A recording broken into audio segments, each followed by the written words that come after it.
محترم سامعین، السلام علیکم ورحمۃ اللہ وبرکاتہ۔ ہم پیش کر رہے ہیں قصص الانبیاء۔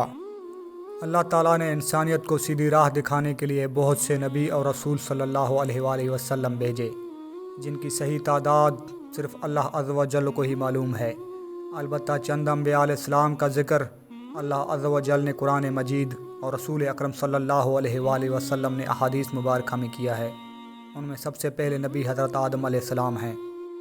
مفسر قرآن حضرت عبداللہ بن عباس رضی اللہ عنہ نے فرمایا، حضرت آدم علیہ السلام کی تخلیق سے تقریباً 2000 سال پہلے اللہ تعالیٰ نے زمین پر جنوں کو آباد کیا۔ جب جنات زمین میں فساد پھیلانے اور آپس میں قتل و غارت کرنے لگے تو اللہ تعالیٰ نے ابلیس شیاطین کے باپ کو فرشتوں کے ساتھ بھیجا کہ جنات کو سمندروں اور جزیروں کی طرف بھگا دو۔ ابلیس فرشتوں کو ساتھ لے کر جنات کو سمندروں اور جزیروں کی طرف بھگا دیا۔ ابلیس شیاطین کا باپ خود بھی جنات کی نسل میں سے تھا، لیکن کثرت عبادت کی وجہ سے اللہ تعالیٰ نے اسے فرشتوں کا سردار بنا دیا۔ فرشتوں کا سردار بننے کی وجہ سے ابلیس میں غرور اور تکبر پیدا ہو گیا۔ اس نے یہ سمجھا کہ مجھے آسمان و زمین میں اتنا بڑا مقام اس لیے ملا ہے کہ میں اللہ تعالیٰ کے نزدیک تمام مخلوقات سے افضل ہوں۔ اللہ تعالیٰ کو اس کا غرور اور تکبر پسند نہیں آیا۔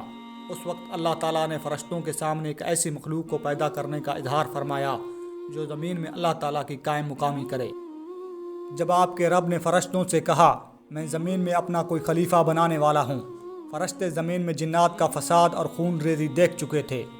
انہوں نے کہا، اے اللہ، کہ آپ زمین میں ایسی مخلوق کو اپنا نائب بنانا چاہتے ہیں جو زمین میں فساد پھیلائے اور خون ریزی کرے، جبکہ ہم آپ کی حمد کے ساتھ تسبیح اور پاکیزگی بیان کرتے ہیں۔ سورہ بقرہ آیت نمبر 30 میں اللہ تعالیٰ نے فرمایا، جو میں جانتا ہوں وہ تم نہیں جانتے۔ پھر اللہ عز و جل نے اپنے چاہت کو عملی جامہ پہناتے ہوئے حضرت آدم علیہ السلام کا پتلا اپنے ہاتھوں سے تیار کیا۔ سورہ سعد آیت نمبر 75 میں اللہ تعالیٰ نے فرمایا، اے ابلیس، جس آدم کو میں نے اپنے ہاتھوں سے پیدا کیا ہے اسے سجدہ کرنے سے تجھے کس چیز نے روکا؟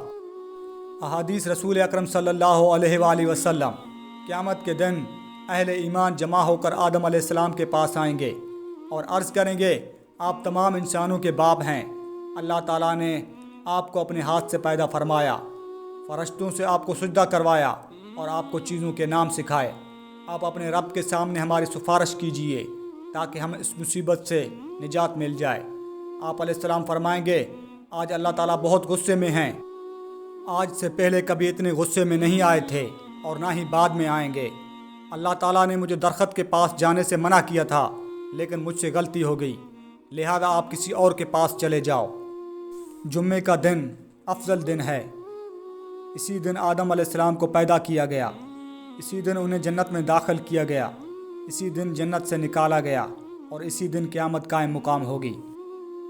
اللہ سبحانہ و تعالیٰ نے آدم علیہ السلام کی شکل و صورت بنانے کے بعد جب تک چاہا انہیں ڈھانچے کی صورت میں پڑا رہنے دیا۔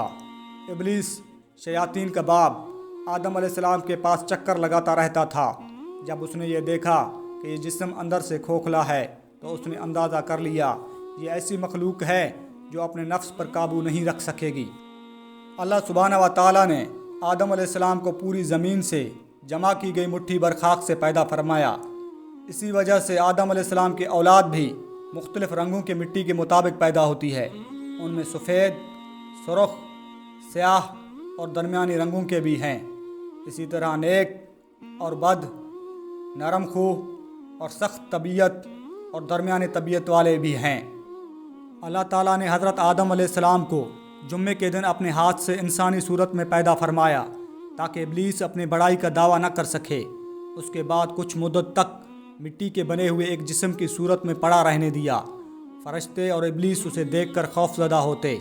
ابلیس گزرتے وقت اسے ٹھوکر مارتا، جس کی وجہ سے ایسی آواز پیدا ہوتی جس طرح مٹی کے بنے ہوئے برتن سے کسی چیز کی ٹکرانے کی بات پیدا ہوتی ہے۔ ابلیس ایک مرتبہ موقع پا کر حضرت آدم علیہ السلام کے منہ کی طرف سے بدن میں داخل ہوا اور دوسری طرف نکل گیا اور فرشتوں سے کہنے لگا، اس سے مت ڈرو، یہ آدم علیہ السلام اندر سے بال کل کھوکھلا ہے، اگر مجھے اس پر قابو پانے کا موقع ملا تو اسے ضرور گمراہ کروں گا۔ اللہ تعالیٰ نے آدم علیہ السلام کو پیدا کیا تو ان کا قد 60 ہاتھ لمبا بنایا، پھر ان میں روح پھونکی اور فرمایا جا کر فرشتوں کی جماعت کو سلام کہیے اور ان کا جواب غور سے سنیے، وہی تمہاری اور تمہاری اولاد کے سلام اور جواب کا طریقہ کار ہوگا۔ آدم علیہ السلام نے فرشتوں کی ایک جماعت کے پاس جا کر کہا السلام علیکم۔ فرشتوں نے جواب دیا السلام علیکم ورحمۃ اللہ، یعنی ورحمۃ اللہ کا اضافہ کر دیا۔ جنت میں جو بھی داخل ہوگا وہ آدم علیہ السلام کی صورت پر 60 ہاتھ قد کا ہوگا۔ اس کے بعد آج تک مخلوق کے قد میں کمی ہوتی رہی ہے، یہاں تک کہ موجودہ صورت آ گئی۔ اللہ سبحانہ و تعالیٰ نے حضرت آدم علیہ السلام کے جسم میں روح پھونکنے سے پہلے ہی فرشتوں کو اس بات کا پابند کر دیا کہ جیسے ہی میں آدم علیہ السلام کی تخلیق مکمل کر کے اس میں روح ڈال دوں تو تم ان کے سامنے سجدہ تعظیمی میں گر جانا۔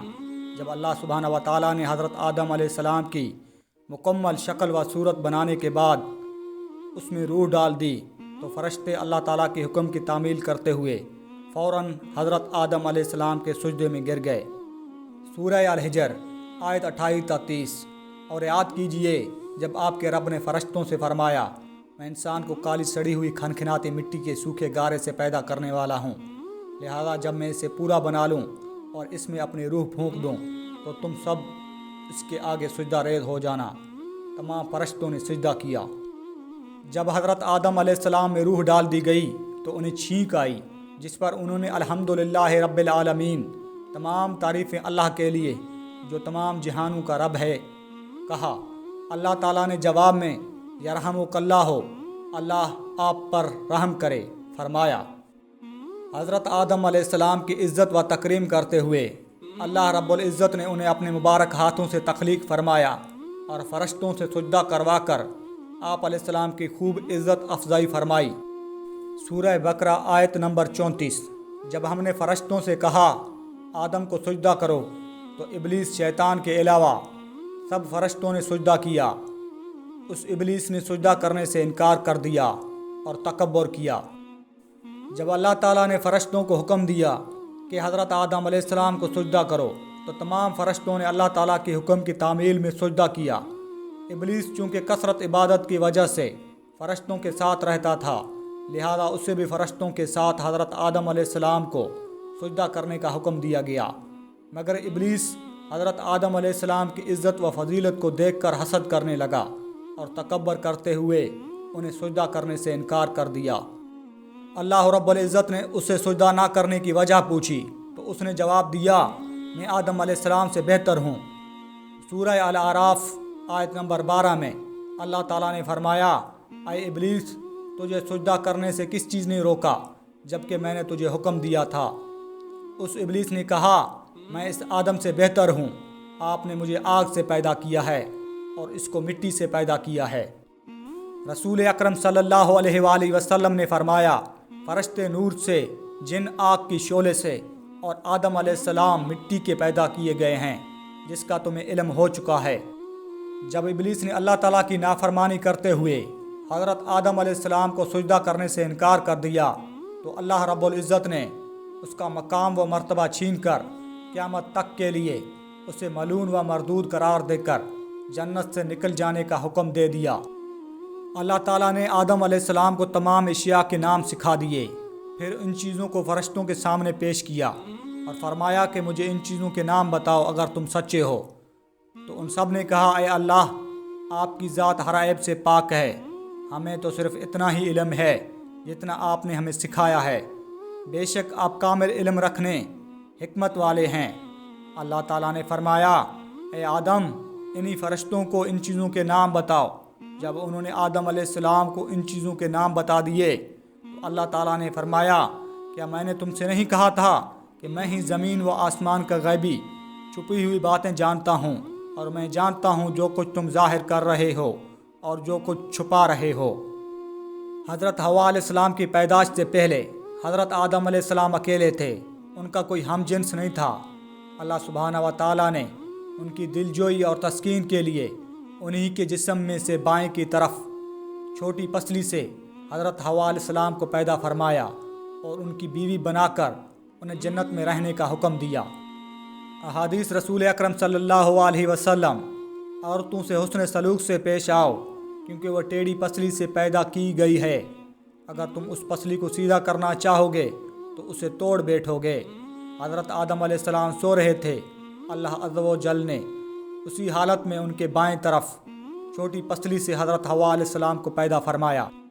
جب اللہ سبحانہ و تعالیٰ نے حضرت آدم اور حضرت حوا علیہ السلام کو عزت و اکرام سے نوازتے ہوئے جنت میں رہنے کا حکم دیا تو شیطان کو انسان کی یہ عزت و تکریم برداشت نہ ہوئی۔ اس نے اسی وقت انسانوں کو گمراہ کرنے کا منصوبہ بنا لیا۔ انسان سے دشمنی کے لیے اس نے اللہ تعالیٰ سے مہلت طلب کی۔ اللہ عز و جل نے اسے قیامت تک کے لیے مہلت دے دی۔ اللہ تعالیٰ نے ابلیس کو قیامت تک کے لیے مہلت دینے کے بعد بنی نوح انسان کو ابلیس کی دشمنی سے آگاہ فرما دیا اور یہ وضاحت کر دی کہ تمہارا سب سے بڑا دشمن شیطان ہے۔ اس سے بچنے کی ہر ممکن کوشش کرو۔ یہ بڑا چالاک اور چھپ کر وار کرنے والا ہے۔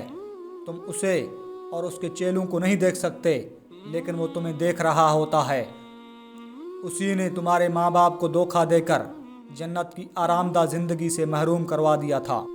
جب ابلیس نے یہ دیکھا کہ اللہ تعالیٰ نے حضرت آدم اور حضرت حوا کو عزت دیتے ہوئے انہیں جنت میں رہنے کا حکم دے دیا تو حسد کی آگ میں جل گیا اور انسان دشمنی کا عملی مظاہرہ کرتے ہوئے انہیں جنت سے نکلوانے کے لیے چال چلنے لگا۔ وہ بڑا ہمدرد بن کر حضرت آدم اور حضرت حوا علیہ السلام کے پاس آ کر کہنے لگا، تمہیں معلوم نہیں کہ اس درخت کے قریب جانے سے تمہیں کیوں روکا گیا ہے؟ میں تمہیں ایک راز کی بات بتاتا ہوں۔ اللہ تعالیٰ نے تمہیں اس درخت کے پاس جانے سے اس لیے روکا کہ اگر تم اس کا پھل کھا لو گے تو فرشتے بن جاؤ گے یا پھر ہمیشہ کے لیے جنت کی زندگی پالو گے۔ حضرت آدم اور حضرت حوا علیہ السلام ابلیس کو اپنا ہمدرد اور خیر خواہ سمجھ کر اس کے بہکاوے میں آ گئے اور جس درخت کے پاس جانے سے اللہ رب العزت نے منع کیا تھا اس کے پاس چلے گئے، اور جیسے ہی اس درخت کا پھل چکھا تو ان کے جسم سے جنتی لباس فوراً اتر گیا۔ جب حضرت آدم اور حضرت حوا علیہ السلام نے ابلیس کے بہکاوے میں آ کر ممنوع درخت کا پھل کھا لیا تو ان کے جنتی لباس اتر گئے اور اللہ عز و جل نے انہیں زمین پر اترنے کا حکم دے دیا اور ساتھ ہی ابلیس کو زمین پر اتار دیا۔ حضرت آدم علیہ السلام کو اس بات سے آگاہ کر دیا کہ جس طرح شیطان تمہیں بہکا کر جنت سے نکلوایا ہے، اسی طرح یہ دنیا میں بھی تمہیں بہکانے کی بھرپور کوشش کرے گا تاکہ تم دوبارہ جنت میں داخل نہ ہو سکو۔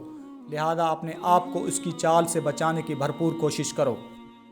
حضرت آدم اور حضرت حوا علیہ السلام کو اللہ تعالیٰ نے جنت سے نکال کر زمین پر اتارا۔ زمین پر اترنے کے بعد انہیں جنت اور اس کی راحت و سکون والی زندگی یاد آئی۔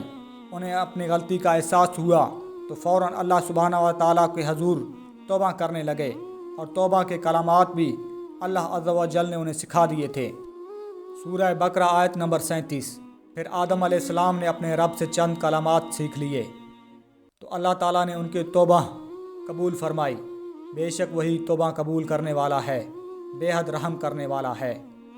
حضرت آدم علیہ السلام کے دعائے کلمات: ربنا ظلمنا انفسنا وان لم تغفر لنا وترحمنا لنکونن من الخاسرین۔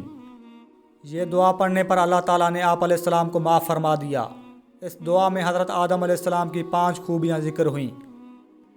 اپنی غلطی کا اعتراف کیا، غلطی پر شرمندہ ہوئے، اپنے نفس کو ملامت کی، فوراً توبہ کی، اللہ کے رحمت سے نا امید نہ ہوئے۔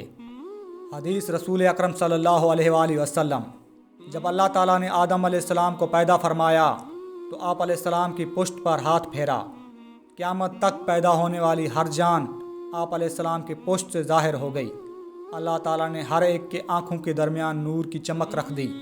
پھر انہیں آپ علیہ السلام کو دکھایا۔ آپ علیہ السلام نے پوچھا، اے میرے رب، یہ کون ہے؟ اللہ تعالیٰ نے جواب دیا، یہ تمہاری اولاد ہیں۔ آپ علیہ السلام کو اپنی اولاد میں سے ایک آدمی ایسا نظر آیا جس کی پیشانی چمک آپ علیہ السلام کو بہت اچھی لگی۔ آپ علیہ السلام نے پوچھا، اے میرے رب، یہ کون ہے؟ اللہ تعالیٰ نے جواب دیا، یہ آپ کے اولاد میں سے آخری زمانہ کے قوموں میں سے ایک نبی ہے جس کا نام داؤد ہوگا۔ آپ علیہ السلام نے پوچھا، اے میرے رب، آپ نے اس کی عمر کیا مقرر کی ہے؟ اللہ تعالیٰ نے جواب دیا، 60 سال۔ آپ علیہ السلام نے عرض کیا، اے میرے رب، اسے میری عمر میں سے 40 سال عنایت فرما دیجیے۔ جب آدم علیہ السلام کی مقررہ عمر ختم ہوئی تو موت کا فرشتہ ان کی روح قبض کرنے کے لیے آیا۔ آپ علیہ السلام نے فرمایا، کیا میری عمر 40 سال باقی نہیں ہے؟ فرشتے نے عرض کیا، آپ علیہ السلام نے وہ 40 سال اپنے بیٹے داؤد کو دیے تھے۔ چونکہ آپ علیہ السلام نے انکار کیا، اس لیے آپ علیہ السلام کی اولاد میں بھی انکار کی عادت ہے۔ آپ علیہ السلام بھول گئے، اس لیے آپ علیہ السلام کی اولاد بھی بھول جاتی ہے۔ آپ علیہ السلام سے غلطی ہوئی، اسی لیے آپ علیہ السلام کی اولاد سے بھی غلطی ہوتی ہے۔